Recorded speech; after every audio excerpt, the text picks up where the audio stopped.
merci à tous d'être là. Nous avons quelques-uns des partenaires qui n'ont pas pu se libérer, mais qui ont pour autant été là. Je pense aux chambres, alors à notre service de santé au travail, bien sûr, aux chambres consulaires, qui, malgré leur absence aujourd'hui, restent présents tout au long de l'année et tout au long des actions qui peuvent être menées.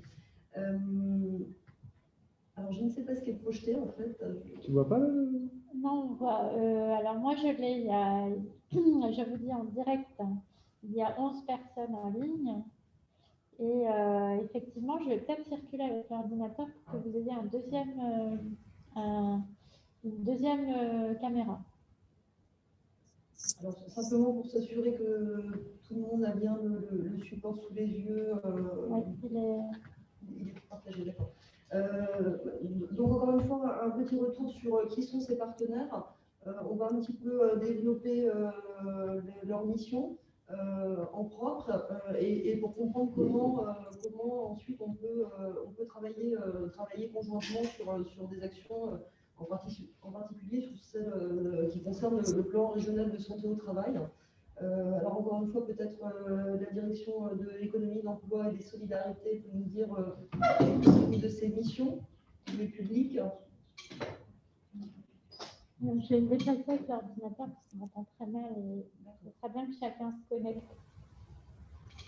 On pose du son, on n'entend pas le son peut-être. Ouais. Le micro n'est pas assez puissant. Et il n'y a pas de son ici.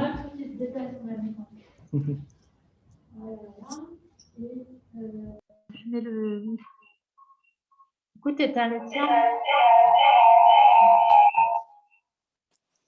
Alors.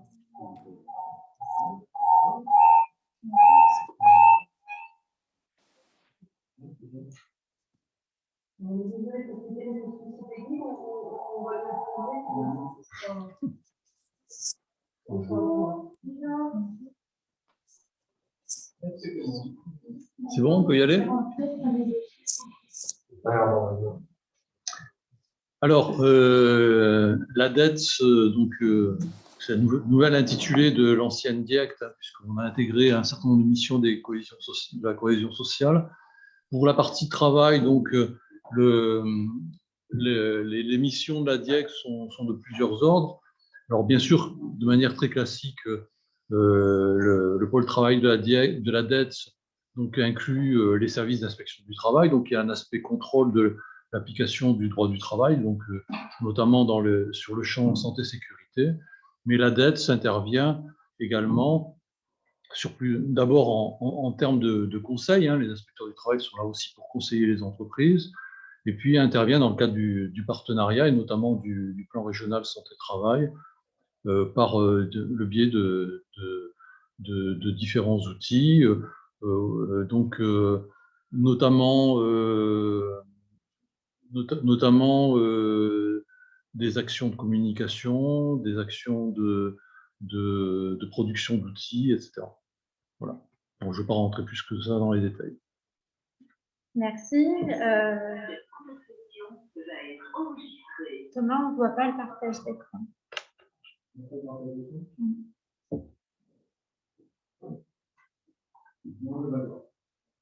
Oui, c'est bon, parfait. Merci Thomas. Après la dette, c'était quel partenaire?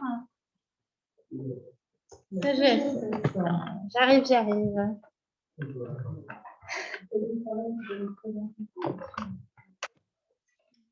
Oui, rebonjour. Donc, la CGSS, donc, en tant que Caisse générale de sécurité sociale, donc, est assureur du risque accident du travail maladie professionnelle.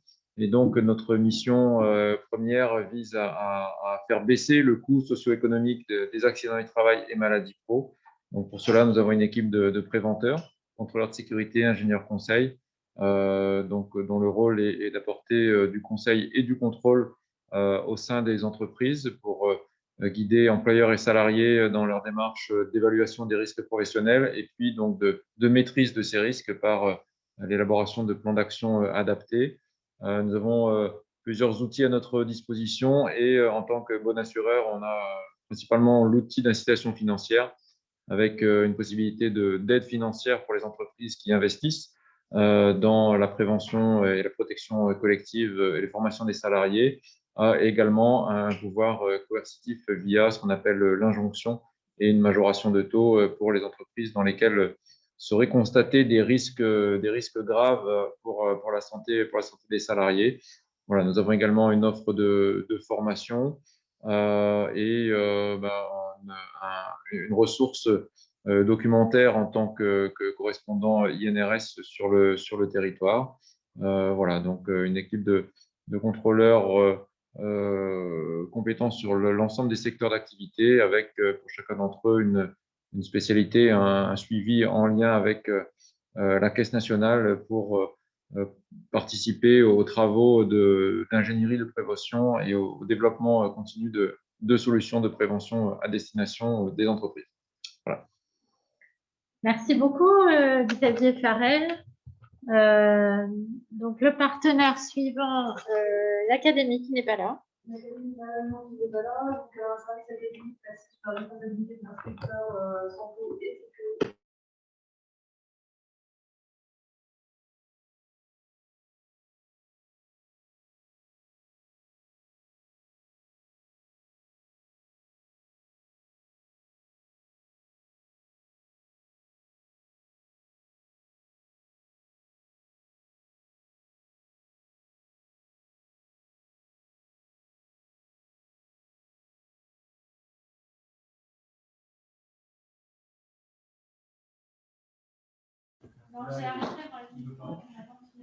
Donc, je vais recommencer pour l'Académie de La Réunion.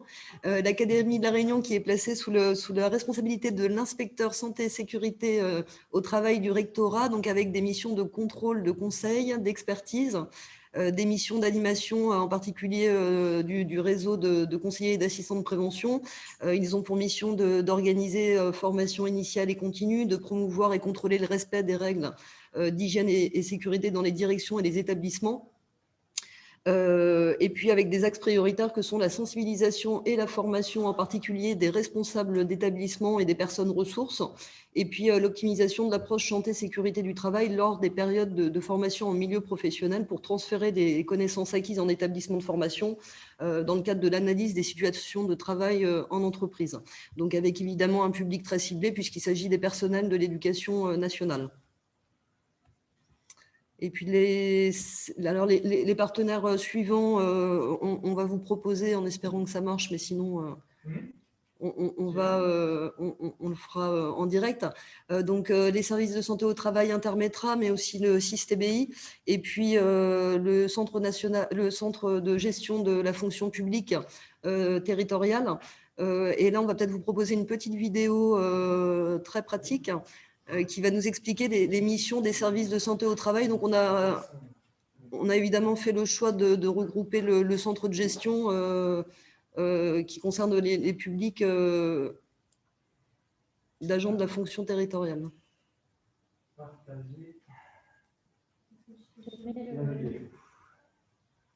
Alors, n'hésitez pas à nous dire dans le fil de discussion si vous avez des soucis de son ou autre. Alors, on teste le passage d'une vidéo.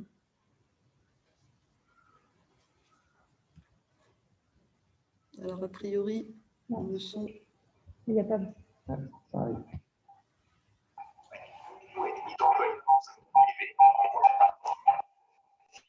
Pour préserver la santé au travail, millions de salariés.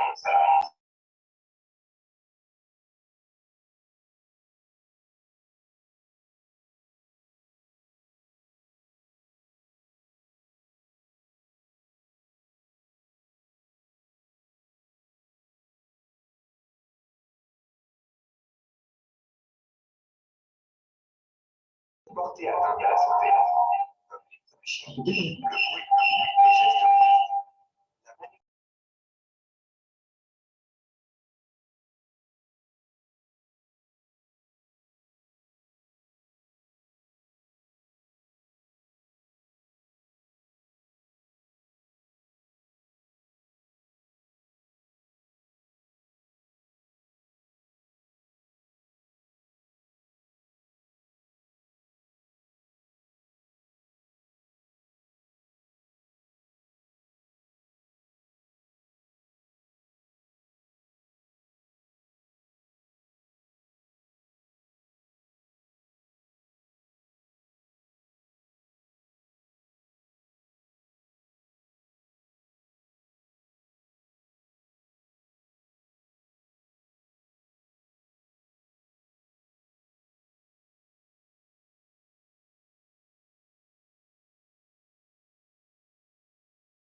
est au rapport de diagnostic et l'état de santé individuel du salarié dans le respect du secret professionnel. J'ai tout à l'heure recommandé les actions de santé des salariés. Le médecin du travail détermine notamment le suivi de l'état de santé adapté à chaque salarié.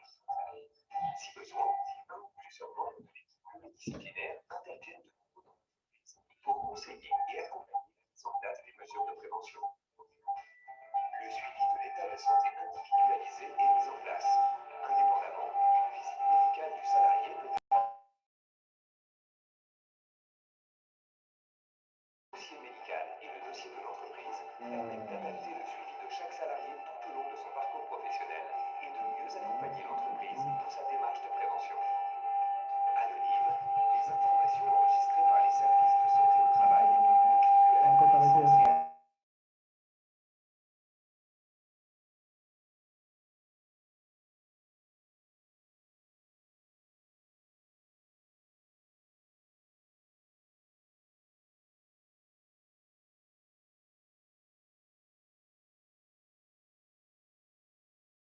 Diffuser le lien. Oui, la vidéo sera en ligne. Pour l'écho.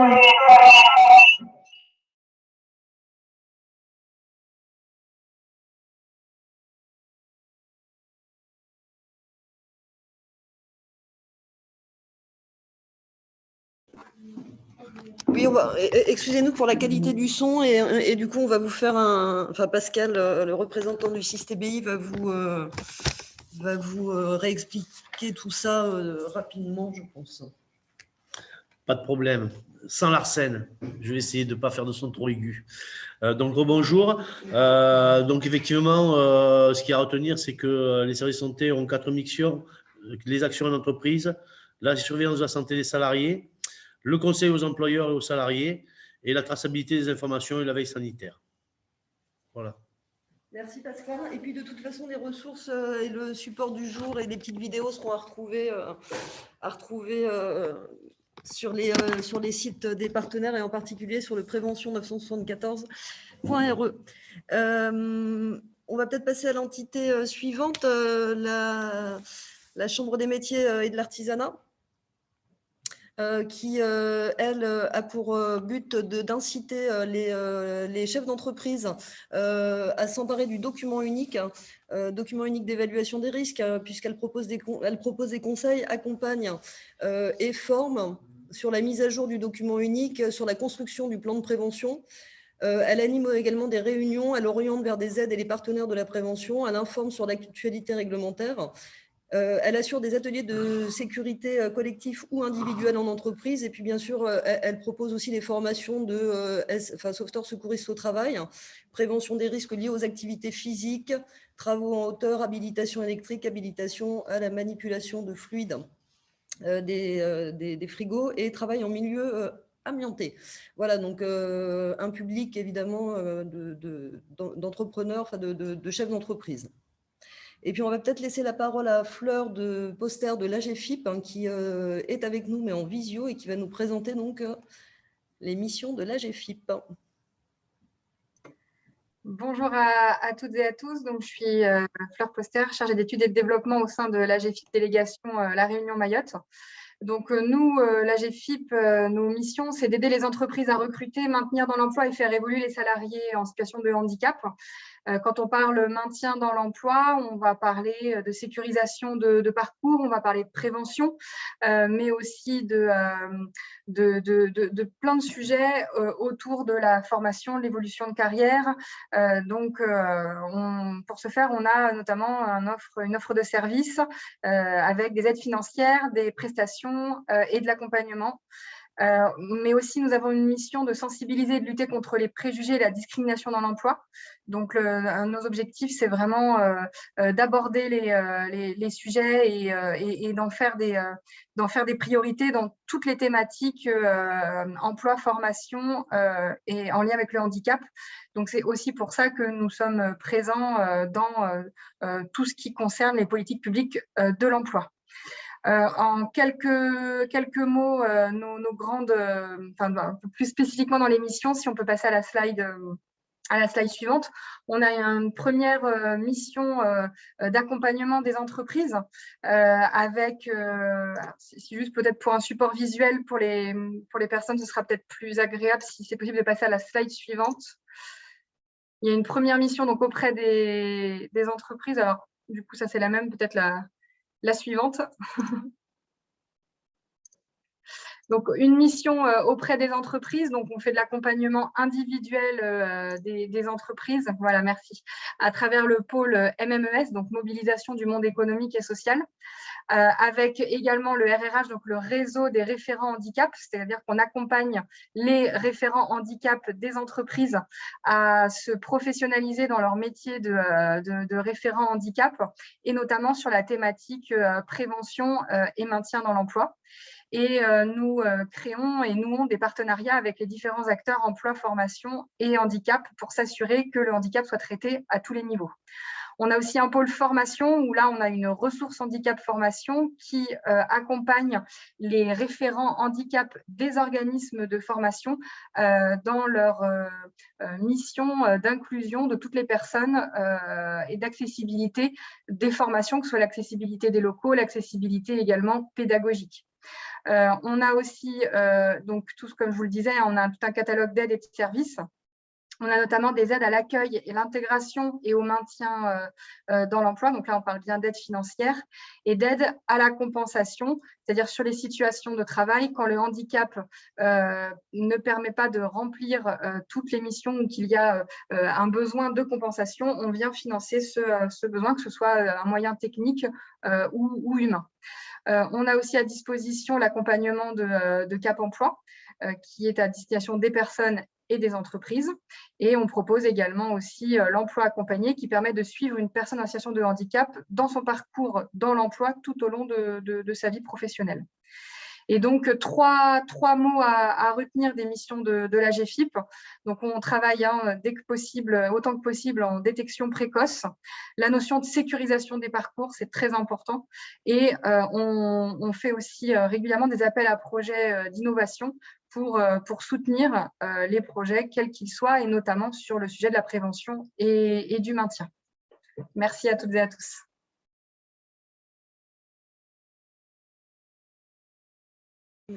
Merci beaucoup, Flore, pour la présentation qui était un petit peu plus longue peut-être, puisqu'on réaccueille, j'allais dire, la GFIP plus stablement depuis quelque temps.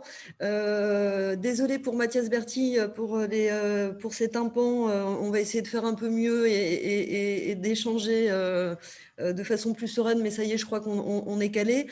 En tout cas, c'était pour vous présenter encore une nouvelle fois le panel des entités, les possibilités qu'il y avait, que ce soit au niveau des publics à atteindre, et puis évidemment des missions qui peuvent être complémentaires dans le fait de mener des actions de façon conjointe. Donc, en tout cas, si vous avez des questions, si vous n'avez pas tout entendu, n'hésitez pas à utiliser la discussion pour ça. Et puis maintenant, on va rentrer dans le vif du sujet avec une présentation, une synthèse des actions qui ont pu être menées sur les 4 axes. Et du coup, je vais peut-être laisser la parole à Pierre Mercader sur le plan régional de santé 3 qui vient de se terminer là à la fin de l'année 2020. Et qui est l'occasion justement d'évoquer ce qui a pu être fait sur le territoire.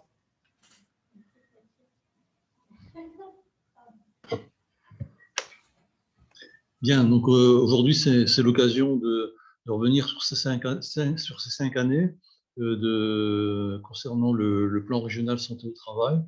Donc, pour rappel, les 4 axes qui avaient été retenus par les partenaires sociaux et les acteurs de la prévention donc, étaient les suivants: prévenir la désinsertion professionnelle, favoriser les démarches de qualité de vie au travail et de prévention des risques psychosociaux, prévenir les risques les plus importants, risques de chute, risques chimiques, risques émergents, et enfin une action structurante sur la prévention primaire, donc faire de la prévention primaire une priorité en renforçant la structuration du système d'acteurs.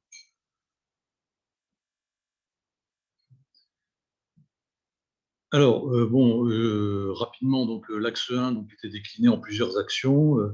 Une action sur sur notamment le système d'observation des inaptitudes. On pourra éventuellement revenir dessus. Voilà, bon, bien.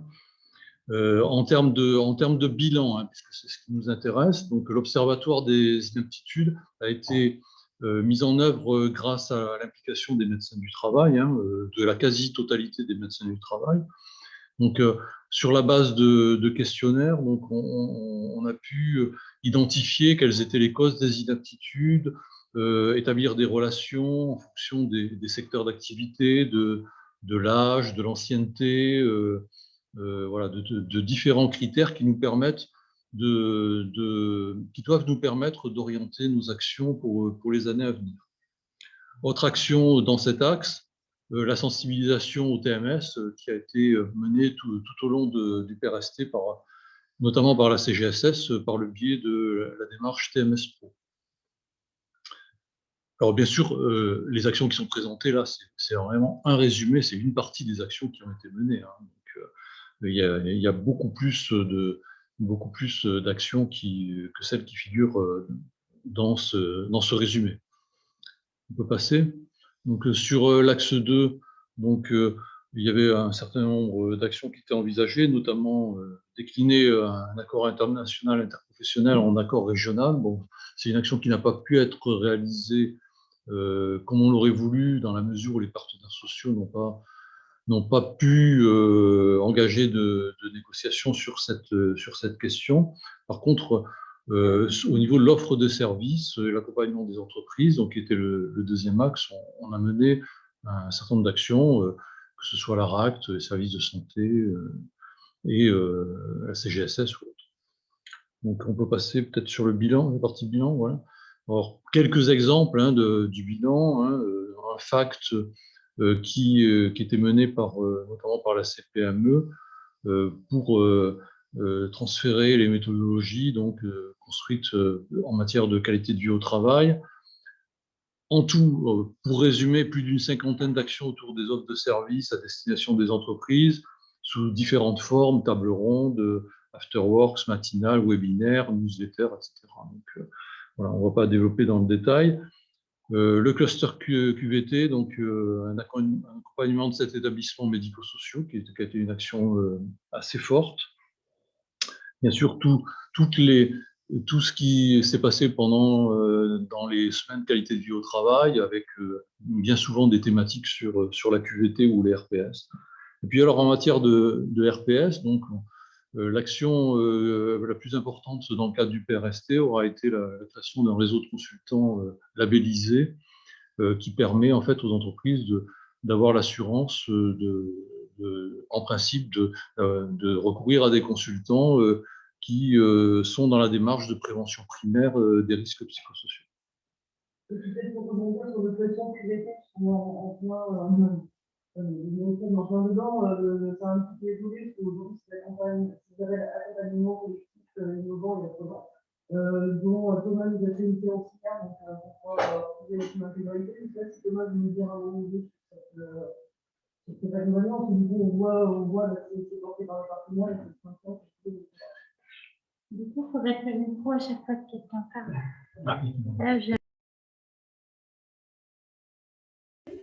Oui, désolé, hein, ça demande une certaine gymnastique hein, pour gérer le son au mieux, que vous puissiez nous entendre. Donc, effectivement, ce qu'on appelait auparavant le cluster QVT a été renommé, parce que le terme est fortement connoté aujourd'hui. On a décidé de le renommer pour ASIA, qui signifie Accompagnement collectif, innovant et apprenant. Le but, c'est donc d'accompagner les établissements médico-sociaux et EHPAD dans la mise en place d'une démarche qualité de vie au travail, de façon à ce qu'ils puissent valoriser au mieux tout ce qui fonctionne bien, le diffuser auprès des autres, et aussi trouver des systèmes participatifs pour améliorer le travail dans une notion d'amélioration continue, que ce soit donc la qualité du travail, la qualité des soins, et tout ce qui va faciliter le travail de chacun au quotidien, pour répondre aussi donc à tous les enjeux qui sont liés aux difficultés qu'on rencontre. Merci Thomas pour la précision. Puis on continue avec l'axe 3 du PRST.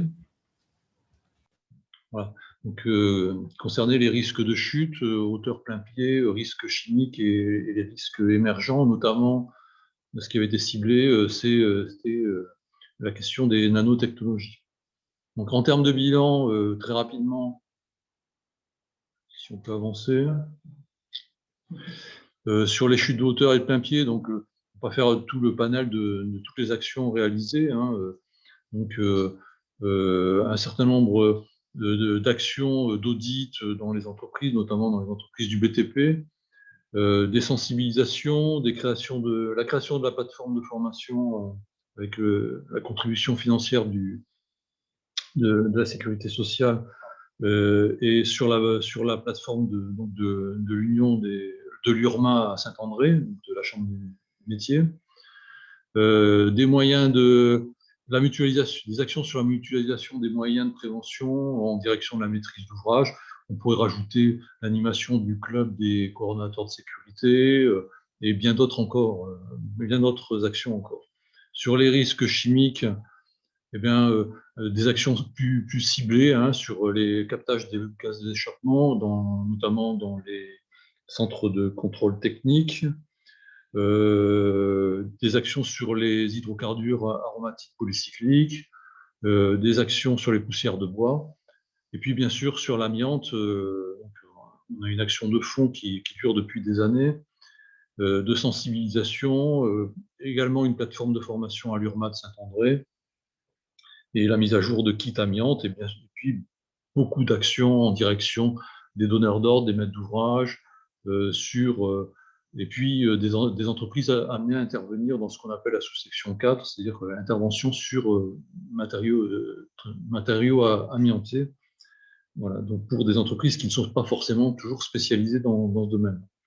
En ce qui concerne les nanotechnologies, nous en sommes restés à des travaux préparatoires. Il devait y avoir des actions assez fortes en partenariat avec l'université, avec l'UT, je crois d'ailleurs, avec les IROA, pardon, et l'IUT aussi, voilà.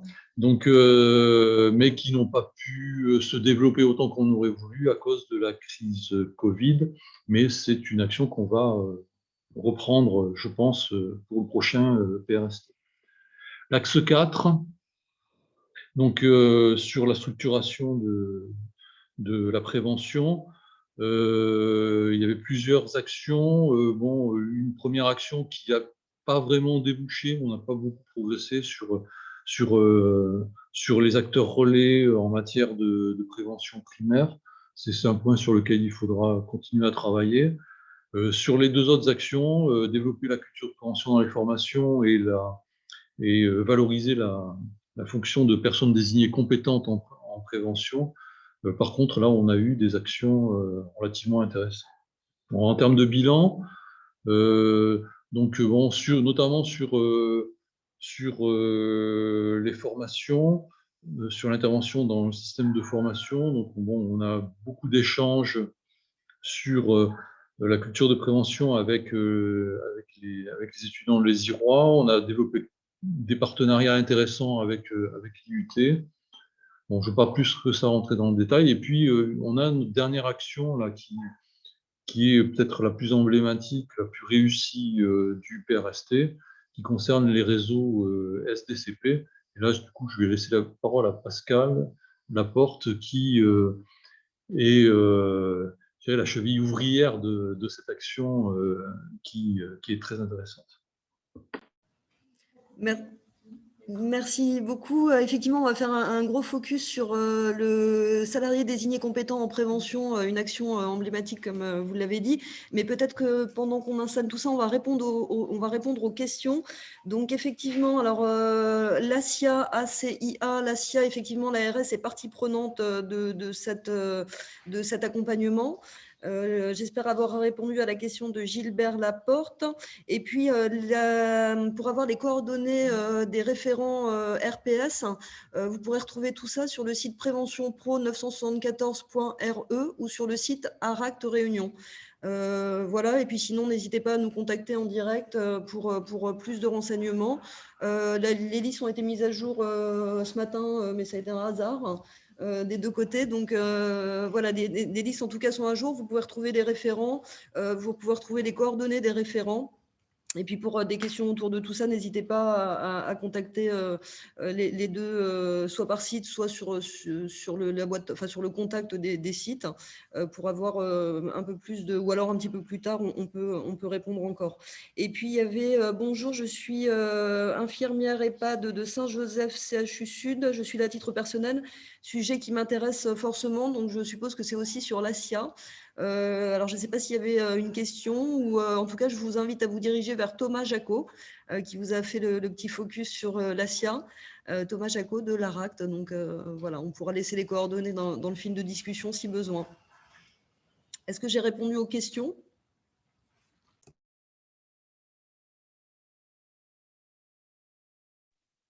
Oui, tout à fait. Je ferai la parole. Il n'y a pas de problème. Merci Elvire, merci Pierre.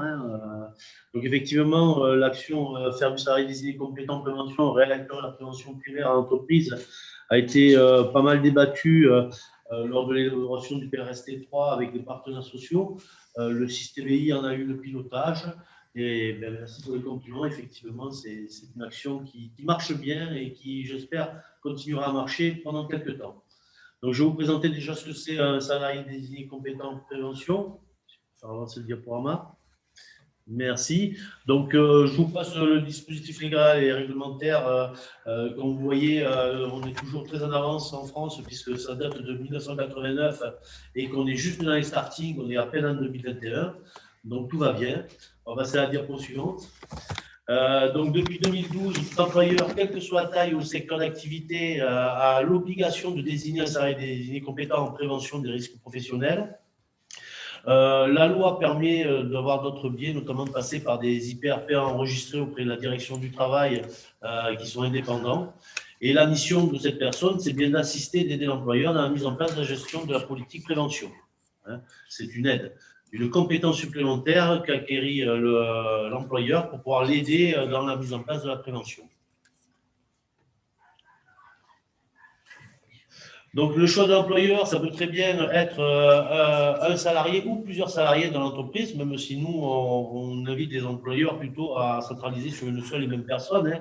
On a vu qu'il y avait pas mal de références cette semaine, le référent handicap, le référent égalité, peut-être que ça peut être la même personne, tout ça, effectivement. La loi permet que ce soit un IPRP enregistré indépendant, comme je vous le disais, donc faire appel à de la sous-traitance ou à un consultant. La loi permet aussi de faire appel aux IPRP des services de santé, aux chargés de mission des ARAC, l'Agence régionale d'amélioration des conditions de travail, et aux contrôleurs de la Caisse générale de sécurité sociale. Mais nous le savons, on n'a pas les moyens qui nous permettent de pouvoir répondre à cette mission auprès des employeurs. Donc, on oriente vraiment vers soit la désignation de quelqu'un en interne, au mieux, et à défaut, au moins un IPRP consultant enregistré auprès de la direction du travail. Donc, les modalités de désignation, c'est après avis du CSE, quand il y en a dans l'entreprise, parce que on connaît le contexte réunionnais qui veut qu'il y a énormément de TPE, de petites entreprises de moins de 10 salariés. C'est une obligation réglementaire qui est quand même difficile à mettre en place quand on est un artisan avec 2-3 salariés, 2 apprentis. Quelle personne on va désigner, quelle personne on va former, c'est pas toujours évident, et puis surtout de dégager du temps. Ce sont des gens qui sont sur le chantier du matin jusqu'au soir. Dégager du temps pour faire la prévention, c'est pas forcément évident pour eux, mais comme je disais, il y a toujours cette possibilité d'externaliser. Il faut bien sûr que le salarié soit d'accord, c'est une désignation volontaire, pas obligatoire. On conseille très fortement ce qui est un contrat ou un avenant. On a fait un exemple de lettre de mission qui est disponible sur le site Prévention Pro 974, qui peut être réutilisé. Je crois même qu'on l'a laissé en version Word, il peut être modifié et utilisé en l'état pour pouvoir formaliser cette fonction. Et puis, si c'est un intervenant extérieur, à ce moment-là, il faudra passer une convention ou un contrat de sous-traitance. Donc, les moyens, c'est recevoir une formation appropriée en fonction des missions qui sont confiées. Alors, effectivement, la loi dit que la formation se fait à la demande du salarié, mais si l'employeur veut pouvoir compter sur cette personne, il a tout intérêt à prendre les devants et à lui proposer la formation qui se fait sur 2 jours. Il y a 2 organismes qui sont labellisés au niveau de l'INRS sur la Réunion et qui font régulièrement ce genre de formation, et c'est vraiment un préalable pour pouvoir assurer cette fonction. Bien sûr, il faut avoir le temps et les moyens nécessaires pour exercer sa mission. C'est ce qu'on disait il y a un instant. Quand on est pris par son activité professionnelle, il faut que l'employeur prévoie du temps pour exercer cette mission. Avoir accès aux informations et aux documents nécessaires à cette mission, connaître le fonctionnement de l'entreprise et les procédures attenantes. Je dirais encore plus pour un intervenant extérieur. S'il ne connaît pas l'entreprise, il va avoir du mal à mettre en place de la prévention. S'appuyer sur les compétences de l'entreprise et proposer, si c'est nécessaire, de faire appel à des compétences externes, dont les partenaires qui sont là pour aider dans cette action. Donc, acquérir des compétences, la formation, ça va être sur la gestion de la santé et de la sécurité. Donc, ce que je vous ai dit, c'est à la demande du salarié, mais l'employeur a tout intérêt à avoir quelqu'un de compétent pour l'aider dans ce domaine-là. Et puis, il vaut mieux formaliser les choses par une lettre de mission ou un avenant. Donc là aussi, on reparle de la formation. À la base, il n'y a pas de compétences particulières. Ça peut être, on le voit à travers les réseaux que je vais vous présenter dans un instant. On se retrouve avec des gens qui ont fait des formations dans le domaine, QHSE, mais on se retrouve également avec des chefs de chantier, avec des responsables administratifs. Donc il n'y a pas de compétences particulières à la base. La compétence viendra avec cette formation d'une durée de 3 jours par les 2 organismes dont je vous ai dit qui existaient sur la Réunion. Il n'y a aucune incidence sur la responsabilité civile et pénale du salarié désigné compétent en prévention. Le fait de désigner un salarié compétent en prévention, un référent en prévention, n'exonère pas la responsabilité pénale de l'employeur. À moins qu'il y ait une délégation de pouvoir. Mais c'est un autre sujet qu'on abordera un autre jour. En parallèle, donc, on a mis en place un comité de pilotage suite à l'élaboration du PRST3. L'objectif de cette action, c'était de s'assurer du respect de la désignation. Donc, on a fait beaucoup de courriers dans ce sens. Les acteurs de terrain, que sont les contrôleurs, les inspecteurs, les chargés de mission des différentes institutions ou les IPRP, des services de santé, ont vraiment œuvré tous ensemble pour expliquer cette nouvelle obligation aux employeurs et faire en sorte qu'ils puissent nommer quelqu'un. On a fait la promotion des formations avec les 2 organismes. On a rencontré plusieurs organismes et il y en a 2 finalement qui se sont fait habiliter. Et puis, on a construit, animé les réseaux de sa désignée compétent en prévention. Voilà, avec un petit objectif vis-à-vis du comité du pilotage qui était de veiller à la diffusion de l'information et d'identifier, de favoriser et de coordonner les réseaux. Donc, on est organisé comme ça. On a un comité de pilotage composé des différentes institutions. Donc, le temps que ça s'affiche, je l'ai maintenant, le système BI bien sûr, la direction du travail, la RAT et la CGSS. À ce comité de pilotage, on organise une fois par an, autant que faire se peut sans Covid, un comité plénier où on va demander, on va prévoir la présence, des organismes de formation et des pilotes, des animateurs de chaque réseau. Donc les réseaux, je vais vous montrer dans le détail un peu après. Voilà, et on essaye de bâtir et de construire toutes ces actions ensemble. Il y a eu déjà 17 comités de pilotage depuis 2016 et 2 comités pléniers. On a produit énormément de documents, que ce soit des plaquettes d'information pour l'employeur, des plaquettes d'information pour les salariés, l'exemple de notre émission que vous voyez en plein milieu. Donc depuis 2017, ça correspond à 8000 courriels quand même, 8000 de différentes institutions, toujours pareil, on travaille vraiment en partenariat, 316 courriers. Et puis on a eu des points d'orgue, des points au niveau de la SQVT 2017 et 2019 qui ont totalisé 136 participants. Les réseaux existants. Donc, il y a un réseau un peu ancien qui est le réseau des IPRP enregistrés auprès de la direction du travail, qui date de 2005. J'ai marqué 100, mais en fait, on serait plus aux alentours de 120 actuellement. C'est ce qui a permis, qui a servi de base pour organiser l'animation et la coordination des autres réseaux. En 2016, on a mis en place celui des IPRP est animé par moi-même. En 2016, on a mis en place le réseau médico-social qui est animé par David Armondom de la CGSS. En 2017, on a mis en place 2 réseaux supplémentaires, en fait 3 même. Le réseau BTP qui comprend 30 personnes, qui est animé par Brice Vegutasala de la DEETS. Je fais une histoire.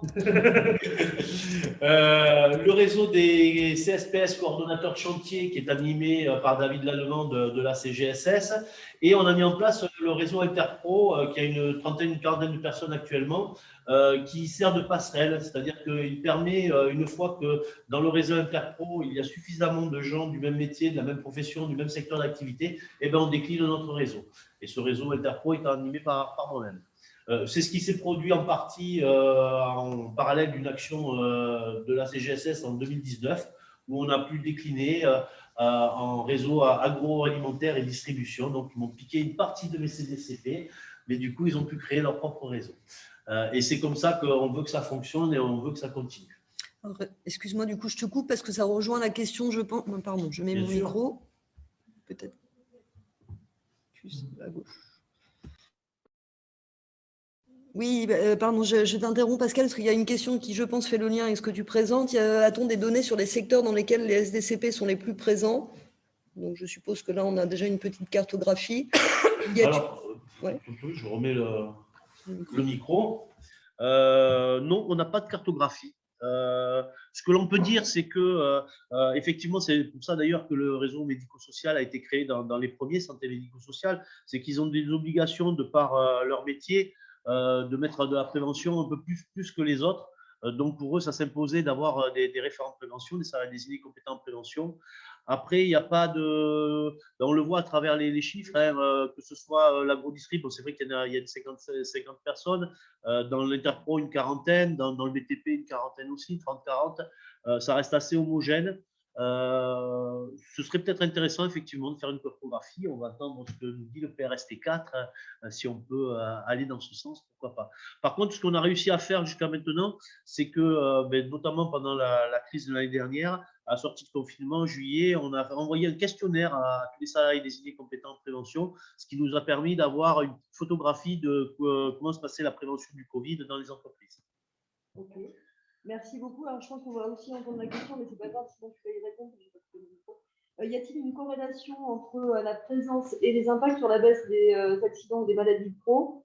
Et sinon, est-ce que c'est trop tôt pour constater ces effets directs? Est-ce qu'il y a des effets directs C'est une très très bonne question. Moi, je dirais que ouais, c'est une très bonne question. Moi, je dirais oui, forcément, il y a un impact. C'est obligé, mais on ne sait pas le mesurer. L'impact direct, c'est peut-être de voir qu'il y a des salariés encore. Et puis surtout, je pense que pour alors pour l'entreprise, c'était intéressant parce qu'il y a ce référent sur les. On le voit bien dans les grosses entreprises, c'est pas nouveau. Hein. Les grosses entreprises sont outillées en référent sécurité, en QSE, c'est ça, ça des compétents finalement. Mais ce sont des gens qui ont fait des formations dans ce domaine-là, qui sont à temps plein sur ce sujet-là. Donc effectivement, on voit que de suite ça marche mieux la prévention parce qu'on a quelqu'un qui est compétent et qui peut faire avancer les choses. Actuellement, je ne pense pas qu'on soit capable de mesurer la relation qu'il y a entre le niveau de prévention et le fait d'avoir un salarié désigné compétent en prévention, mais intimement, c'est sûr que ça peut que être bénéfique. Je reste persuadé. Et donc, la question est prolongée. Y aurait-il donc matière à communiquer sur cet impact pour amener les entreprises à s'y mettre? On pourrait le faire, hein, c'est ce qu'on fait d'ailleurs. Hein, un des arguments phares que l'on fait quand on fait de la prévention pour convaincre les chefs d'entreprise, c'est que la prévention, ça rapporte.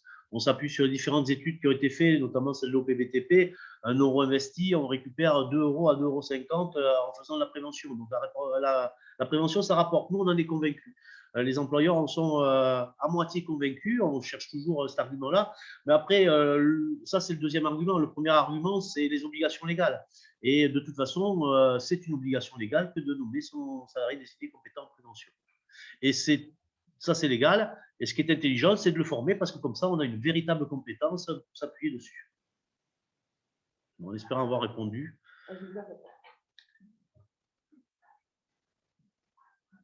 Donc, la diapo suivante. Voilà, alors dans ces réseaux, ce sont des réseaux, je le précise, d'échanges entre pairs, entre salariés désignés compétents en prévention. Nous autres institutionnels, on est juste l'huile qui fait tourner la machine, on est juste là pour animer, pour faire un compte rendu, mais ce n'est pas nous qui faisons l'ordre du jour, ce n'est pas nous qui décidons des sujets, c'est vraiment entre CDCP que ça se décide. Donc, c'est vraiment pouvoir échanger entre pairs sur les missions de référent prévention. On a des échanges très intéressants. À titre d'exemple, sur une des dernières réunions qu'il y a eu avant Covid, dans le BTP, s'était posé la problématique de l'accueil des nouveaux salariés. Donc, nous, on est venu avec la DIECT de l'époque, c'était encore la DIECT, a fait les textes de loi sur l'accueil des nouveaux salariés. Nous, on a mené de la documentation, des livrets d'accueil. Et puis, chaque CDCP est intervenu en expliquant comment lui, il faisait, en combien de temps, quel support il utilisait, quel thème il abordait pour faire cet accueil du nouveau salarié. Et quand les CDCP sont repartis à la fin de la matinée, ben, chacun avait des outils supplémentaires, des méthodologies supplémentaires de façon à mettre en place ça dans leur entreprise de façon facile. Voilà, c'est ça le fond de ces réseaux. Donc, conforter une dynamique de groupe par le partage de la réflexion d'expérience, on est tout à fait dedans, échanger sur les difficultés rencontrées, parce qu'on grandit autant de ces bonnes actions que de ces difficultés. Réfléchir collectivement sur des projets ou des missions préalablement définies. On essaye de faire prendre cette mayonnaise. Ce n'est pas forcément évident, mais on a eu quelques beaux exemples. Par exemple, dans le réseau Interpro, on a réussi à sortir un document qui recense tous les sites Internet, et notamment les sites Internet locaux, sur la prévention des risques. Et pour capitaliser tout ça, ce document-là a été envoyé aux autres réseaux. Donc ça, c'est tout à fait un travail collectif.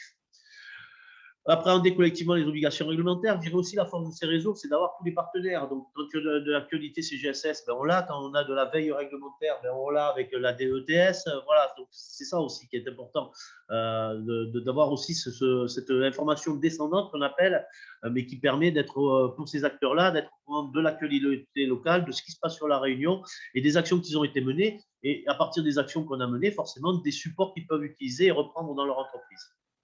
Là.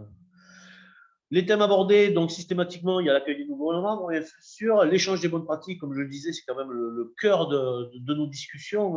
Les réseaux sont faits pour ça. Quelques travaux intercession, de l'information descendante. Donc tout ça, effectivement, je l'ai dit, c'est l'ordre du jour type de nos réunions.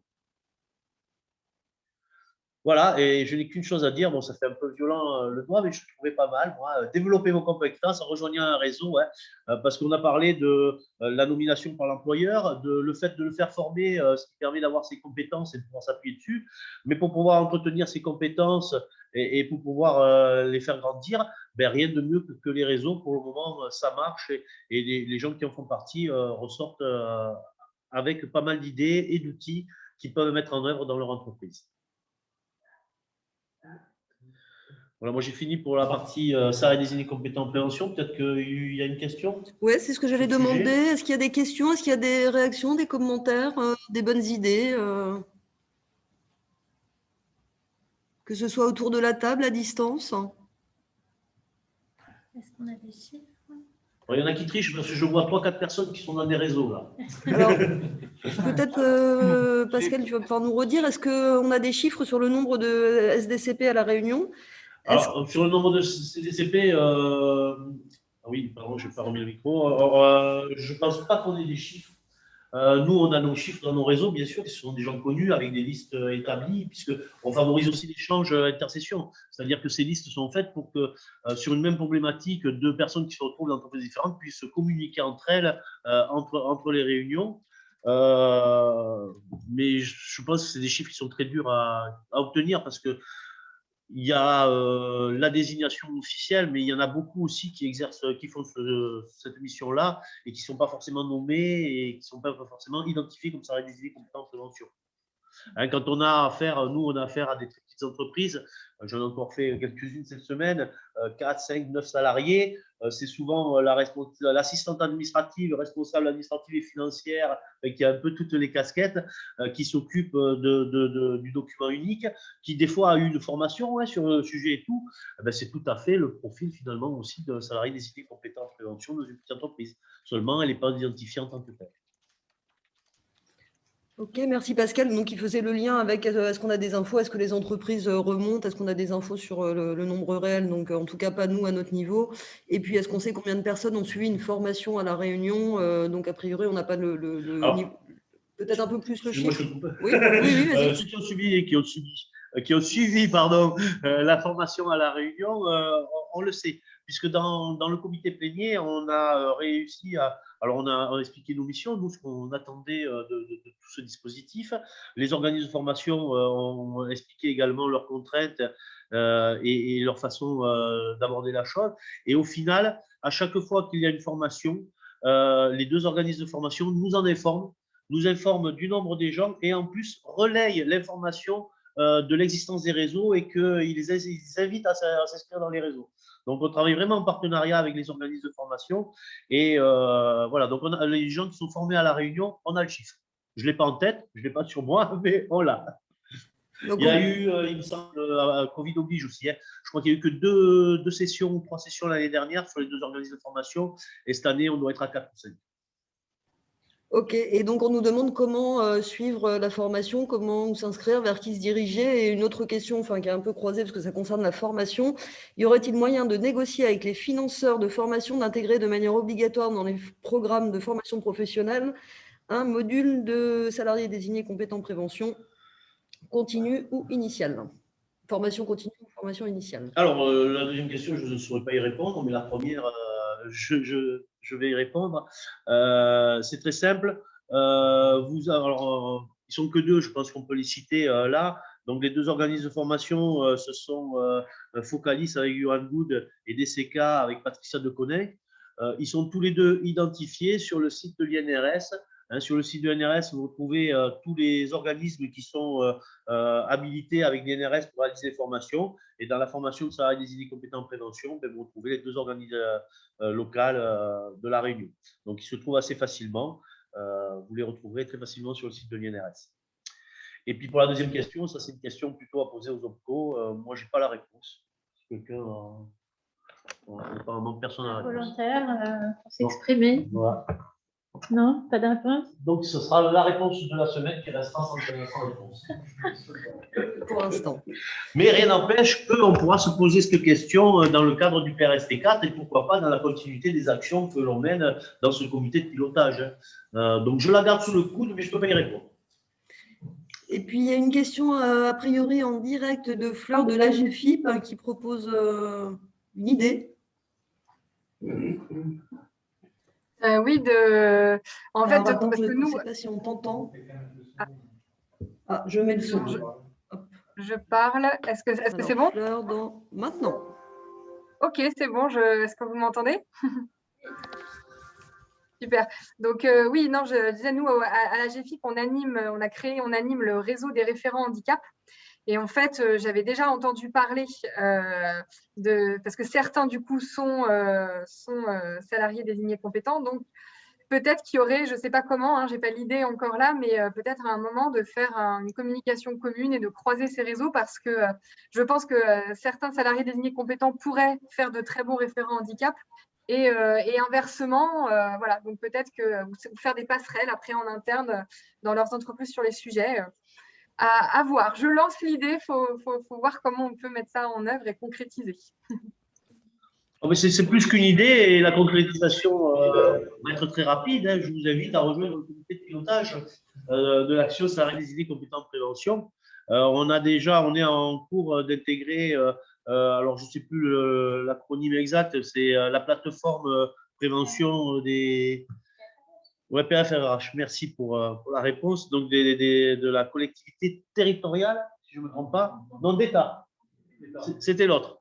Donc, pourquoi pas. Le but du COPIL, au-delà de la promotion, et du coup, la promotion du référent handicap rentre tout à fait dedans. Comme je disais en introduction, pour moi, ça peut très bien être la même personne. Ça devrait être même la même personne, pas démultiplier les casquettes.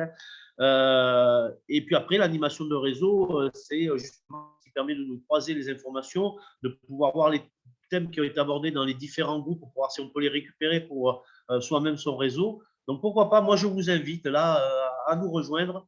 Vous allez sûrement trouver très facilement mon mail et je vous informerai de la prochaine réunion qui est aux alentours du 25 août, il me semble. Et ce sera avec grand plaisir qu'on vous accueillera dans ce comité de pilotage. Alors peut-être rejoint également par Hugues Técher qui demande quid de la fonction publique hospitalière.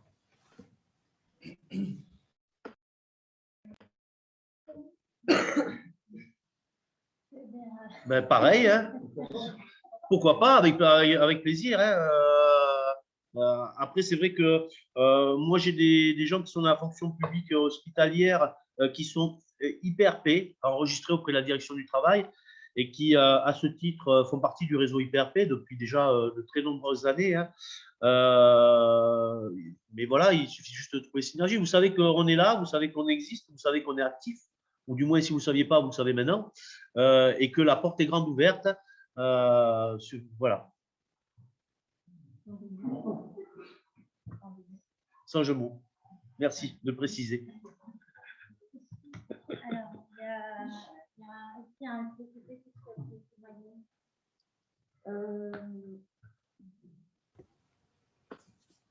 Alors, là, je n'ai pas vu le CCP, par contre, ce sont des IPRP qu'il y a. Ouais.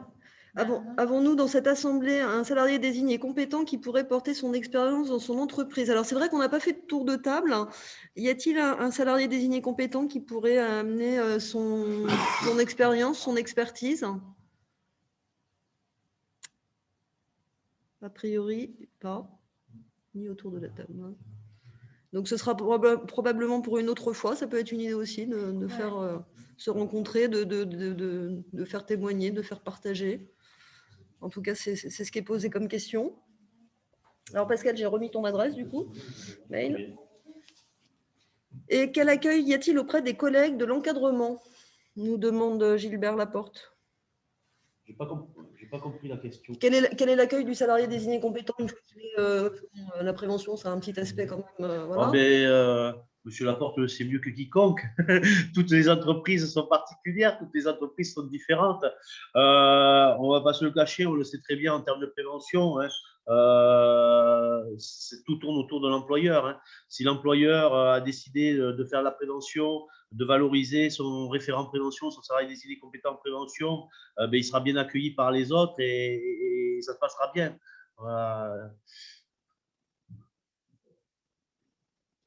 Je ne sais pas si j'ai répondu comme il aurait voulu que je réponde. Je posais la question parce que… C'est bon pour la réponse Je crois que ce n'est pas toujours… Mais il est au téléphone, je ne pense pas qu'il a entendu la réponse. Je grille. C'est terrible ces vidéos. Ah oui, ça ne pardonne pas. Bon, en tout cas, il n'y a pas d'autres questions. Du coup, j'ai remis ton mail dans le fil pour éventuellement des prises de contact. Et puis, s'il n'y a pas d'autres questions sur ce sujet, on peut peut-être enchaîner sur le suivant. Si c'est bon pour toi? Oui, c'est bon pour moi. Non, Gilbert est au téléphone. Ah, si, non. Alors, Monsieur Laporte, on a répondu à vos questions. Je ne sais pas si vous avez entendu les réponses. Oui, j'ai entendu. Mais je vais prolonger mon… Vous m'entendez? Vous m'entendez?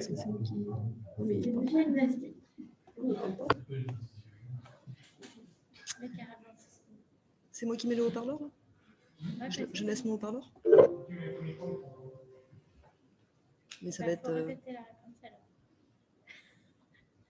Monsieur Laporte, vous avez eu la réponse à vos questions?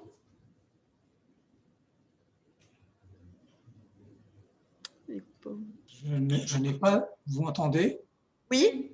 Ah, d'accord. Non, mais j'ai la réponse à ma question. Pascal m'a bien compris. Hein, si je posais la question, c'est aussi un peu… parce que je connais un peu le sujet. Mais au-delà de ça, je pense qu'il pourrait y avoir aussi des réticences de la part de volontaires, hein, pour être SDCP, s'il n'a pas de bon accueil au sein de l'entreprise. Notamment, je parlais des collègues, mais de la part de l'encadrement. Je sais que souvent, l'encadrement n'aime pas quand un salarié s'immisce dans son organisation. Et voilà, c'était ma question. Donc, est-ce que il y a un travail à faire, non seulement auprès des directions d'entreprise, mais aussi auprès de l'encadrement, pour qu'ils ne voient pas ce SDCP comme un empêcheur de tourner en rond, quoi. Qu'il soit plutôt perçu comme un allié objectif pour bien faire tourner l'organisation et pas comme un empêcheur de tourner en rond. Voilà, c'était un peu une réflexion qui me venait à l'esprit. Non, absolument, c'est tout à fait juste. On a eu une mode il y a une dizaine d'années où les entreprises ont embauché des anciens gendarmes pour faire la prévention et en fait, ils faisaient du contrôle, du flicage. D'ailleurs, c'est un peu pour ça qu'ils ont été formés et on a vu que ça ne marchait pas en termes de prévention. Hein. Donc, c'est vraiment la façon dont est présenté le salarié désigné compétent au reste de l'encadrement par la direction et en faisant bien ce que je disais, hein, c'est que ça reste une compétence et une aide. À partir du moment où ça a bien été présenté comme ça, il n'y a pas de raison que le cadre ne fasse pas appel à lui justement pour répondre à un besoin de prévention dans son service. Notamment, je me rappelle dans certaines unités de travail, on nous disait que, alors vous avez compris, hein, j'étais un ancien inventeur, donc c'est pour ça que j'interviens sur ce sujet. On se souvient de toi, Gilbert. Bonjour, merci d'être avec nous. Moi, on avait des directions d'entreprise qui nous répondaient qu'elles avaient du mal à faire porter les équipements de protection par les salariés. Et donc, c'était une manière de dire qu'on ne pouvait pas leur imposer les équipements de protection. Donc, du coup, effectivement, le SDCP étant un pair, PAIR, ça pourrait être un bon acteur de sensibilisation sur les équipements de protection. Donc, moi, je crois que c'est vraiment une bonne approche, à mon avis, d'avoir quelqu'un dans l'entreprise et pas simplement un institutionnel qui passe de temps en temps faire de la prévention pour éduquer en interne sur le port des protections individuelles notamment, mais également des protections collectives. Ce que tu dis là, Gilbert, moi, ça me faisait réagir aussi. On parle de salariés désignés incompétents, de leur lettre de mission, de leur formation, etc. Il y a aussi la question du dirigeant, de la formation du dirigeant.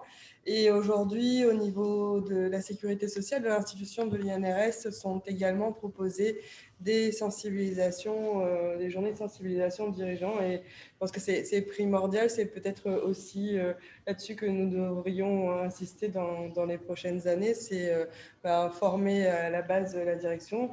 Et pour ça, pour promouvoir ça, actuellement, lorsque nous proposons des aides financières, nous imposons aussi souvent, dans le cadre de nos contrats de prévention, on demande systématiquement une formation du dirigeant avant de donner les aides financières qui sont proposées par l'assurance maladie et risque professionnel. Ça pourrait être une piste d'action. Effectivement, engager un peu plus les directions à tout ça et que ça soit perméable après au sein de l'entreprise. Merci. Et puis je reprends, la sucette. et puis pour conclure, c'est bon? On est bon. Alors, et pour conclure, faut dire aussi que de notre côté, hein, on ne fait pas ça, je veux dire gratuitement aussi, mais d'une certaine façon non. C'est quand même très intéressant pour nous, préventeurs extérieurs, institutions extérieures, d'avoir un contact compétent dans l'entreprise à qui s'adresser, à qui faire passer les messages et qui servent de relais et qui sait aussi s'appuyer sur nous pour pouvoir mettre en œuvre la prévention de l'entreprise. Donc, c'est gagnant-gagnant. On va peut-être enchaîner avec la suite, puisque il s'avère que… On enchaîne avec la suite, qui est aussi emblématique et qui permet aussi de rendre visibles ces actions sur différents aspects. Donc, c'est une nouvelle fois Pascal Laporte qui est aussi dans le copie de cette action qui va nous en parler le mieux. Le mieux, je ne sais pas, mais je vais vous en parler. Donc, effectivement, c'est notre site internet préventionpro974.re que l'on a remis totalement au bout du jour depuis 2-3 ans, où vous allez retrouver toutes nos publications. Donc, on a une première page d'accueil où vous voyez, par exemple, il y a le programme de la SQDT qui est dessus, si je ne me trompe pas. Hein. Je l'ai rajouté il n'y a pas très longtemps. On retrouve toute l'actualité qui peut tourner autour de la prévention à La Réunion. Sur la deuxième page, on va retrouver, donc c'est l'actualité, j'en parlais, c'est la suivante, les partenaires. Vous allez retrouver en fait les textes que vous avez vus en introduction pour présenter chaque partenaire. Vous allez retrouver la charte de partenaire qui a été signée alors que je ne dis pas de bêtises, en 99 la première fois et re-signée en 2005 par les partenaires de façon un peu plus élargie. Et puis un historique des différentes actions qui ont été menées par les partenaires ces dernières années. Là, on rentre dans les pages, je dirais, encore plus intéressantes, avec une rubrique conseil. Alors, par rapport à la copie écran que vous avez à l'écran, ça convient de dire, on a rajouté un petit sommaire, un sommaire qui ne sert pas de lien, mais un sommaire qui permet de savoir qu'est-ce qu'il y a dans cette rubrique conseil. Ben, vous voyez, par exemple, le salarié désigné compétent en prévention qu'on vient de vous présenter. Vous retrouvez tous les supports et tous les documents qui ont été produits par le comité de pilotage en téléchargement sur le site Internet. L'autre rubrique phare du site, c'est la rubrique outils, où vous allez pouvoir faire une recherche soit par métier, soit par risque, soit par métier et risque. Cette recherche va vous renvoyer sur tous les documents qui ont été produits par les partenaires depuis les années 2000. Donc, il y a 20 ans de travail dessus, je dirais. Donc, à vous d'essayer de trouver. Alors, c'est vrai qu'on n'a pas forcément travaillé sur tous les secteurs d'activité. J'ai eu des questions il y a très peu de temps. Je ne sais plus sur quel secteur, et puis on s'est aperçu que il n'y avait pas grand-chose sur notre site Internet. Voilà, c'est en fonction des travaux que l'on a pu mener, mais on trouve déjà pas mal de documentation, et c'est de la documentation locale. Ensuite, vous avez une rubrique instance représentative du personnel, où vous allez pouvoir retrouver notamment la liste des organismes qui sont agréés à former les C2SCT et les CSE. Vous allez retrouver le référentiel de cette formation, vous allez retrouver de la documentation. Donc, cette rubrique est vraiment destinée aux instances représentatives du personnel. Une rubrique questions, vos questions. Alors, elle a une particularité par rapport à d'autres sites plus classiques, c'est qu'elle est soumise à condition pour être publiée, c'est-à-dire que vous publiez votre question. Je vous explique comment ça se passe, puisque dans ce compile-là aussi, on retrouve tous les partenaires. Donc, en fonction de la question, elle est envoyée aux membres du compile et chaque membre va se l'approprier en fonction de ses compétences. Si c'est une question très légale, ça va être la DETCS qui va répondre. Quand c'est technique, c'est plus la CGSS. Quand c'est la santé au travail, ça va être des services de santé. Et une fois que la réponse a été rédigée, c'est là que l'on va publier la question et la réponse. Tout ça pour éviter, on a déjà eu affaire à des questions trop personnelles, trop accusatrices pour l'entreprise. Et ces questions-là, on a préféré y répondre en direct et ne pas publier ni la question ni la réponse sur le site Internet. Donc, c'est ce qu'on appelait chercher le mot modération a priori. Voilà, donc je vous invite tous à vous rendre sur ce site, à ne pas hésiter à regarder. Vous devriez retrouver, comme sur le site de l'ARAC, les vidéos de cette semaine. Et puis, tous les travaux qui sont à venir seront publiés au fur et à mesure sur le site Internet. Merci.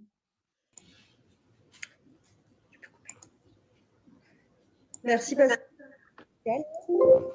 Merci Pascal du coup pour cette présentation du site où effectivement on retrouvera à la fois les résultats des actions des partenaires, mais aussi de cette semaine de qualité de vie au travail qui s'achève avec ce tour d'horizon des partenaires de la prévention. Une semaine de qualité de vie au travail qui a été encore une nouvelle fois riche en échanges, en partage, en commentaires. D'ailleurs, il y a une dernière question, pardon, on revient sur les salariés désignés compétents. Est-ce qu'ils pourraient être sensibilisés à la vaccination Covid? Alors, je suppose que est-ce que les salariés désignés compétents pourraient promouvoir la vaccination Covid, c'est ça, Monsieur Técher? Oui, tout à fait ça. Alors ça, je ne peux pas y répondre, mais pardon. De la même façon que je disais tout à l'heure, pour moi, le référent prévention, le référent handicap, le référent Covid, puisqu'il fallait un référent Covid, ça peut très bien être la même personne. Tout ça, c'est la même fibre, c'est la prévention derrière. Et à partir de là, en tant que référent Covid, à lui de bâtir les actions de promotion et éventuellement de promotion de la vaccination. Ok, merci. Et puis effectivement, la question sur le support, hein, donc le support sera, et le replay de ce webinaire sera proposé sur le site des partenaires et de l'ARACT aussi d'ailleurs. Donc vous pourrez tout retrouver pour Sébastien qui nous dit « Je suis assistant de prévention depuis peu de temps en hygiène, sécurité, santé au travail » et qui souhaitait avoir le support. Donc bien sûr, il l'aura.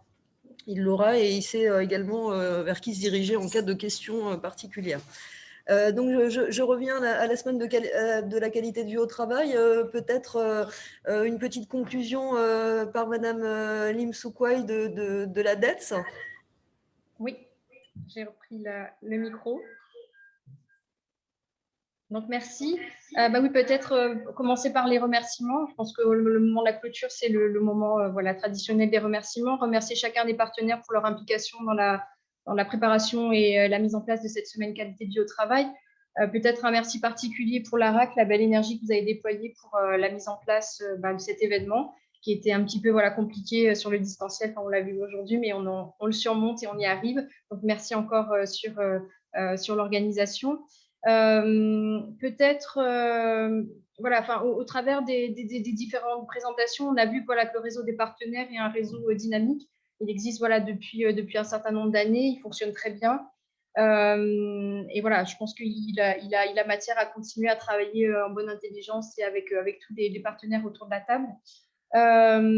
Donc voilà, le bilan est positif et je pense qu'on a encore des sujets à travailler ensemble. Peut-être un des axes forts de travail, c'est peut-être travailler sur la proximité, continuer à développer le contact avec les entreprises et les salariés. Je pense que ça, c'est une valeur essentielle en termes de proximité, en termes de présence sur le terrain, aussi bien employeurs que salariés.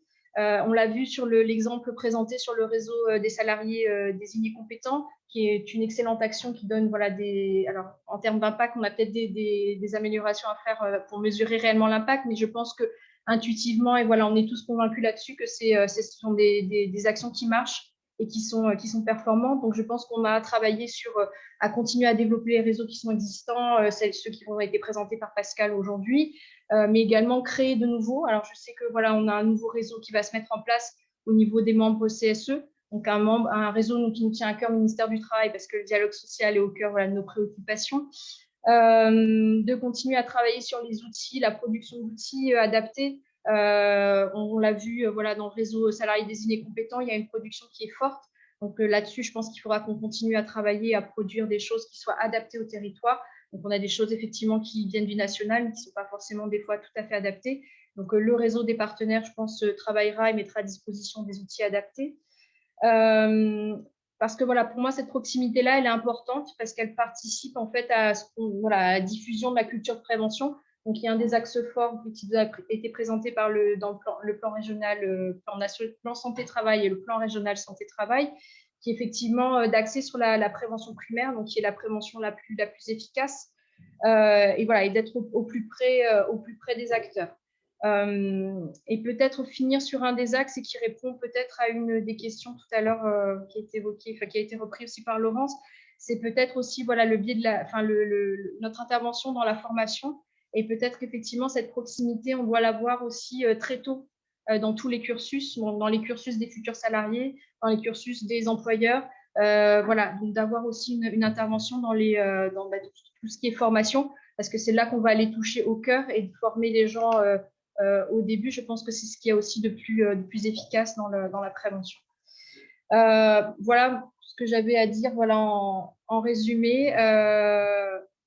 Et puis, vous donner rendez-vous l'année prochaine pour la prochaine édition de la semaine de qualité de vie au travail. Merci.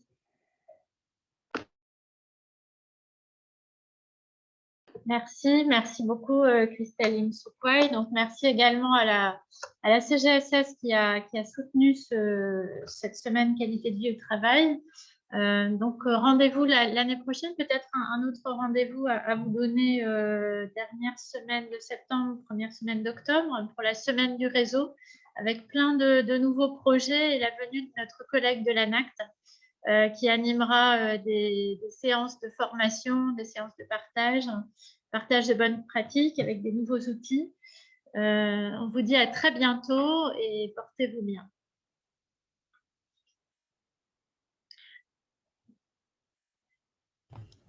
Alors Si, bonne peut-être dire continuation. merci à tout le monde. Tout le monde remercie dans le fil du chat. Je ne sais pas si on peut le diffuser pour nos partenaires qui ne le voient pas, mais donc tout le monde remercie chaleureusement les équipes et les partenaires. Pardon. Une très belle semaine. Merci. Si tu veux, mais... D'accord. Non, mais pas nos partenaires. Mais on refera passer les remerciements. Merci à vous de nous avoir suivis en tout cas. Merci, au revoir. Bon après-midi. Merci beaucoup. Au revoir. Merci et bravo pour toutes les animations.